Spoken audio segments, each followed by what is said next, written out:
రాజన్న సిరిసిల్ల నుండి కామారెడ్డి వెళ్ళే హైవేకు 8.5 ఎకరాల అగ్రికల్చర్ భూమి అమ్మకానికి కలదు.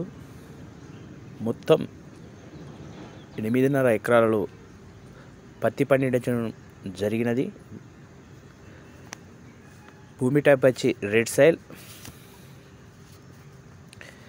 ఇది కామారెడ్డి అండ్ సిరిసిల్ల హైవేకు జస్ట్ 800 మీటర్ల దూరంలో ఉన్నది. కస్టమర్ వచ్చి ఎకరానికి 22 లక్షలు చెప్పడం జరిగింది. రేట్ వచ్చి నెగోషియబుల్, ఎటువంటి లిటిగేషన్ ప్రాబ్లం లేదు. ఎవరికైనా ఇంట్రెస్ట్ ఉంటే డైరెక్ట్గా లేదా కాల్ ద్వారా లేదా వాట్సాప్ ద్వారా నన్ను సంప్రదించండి.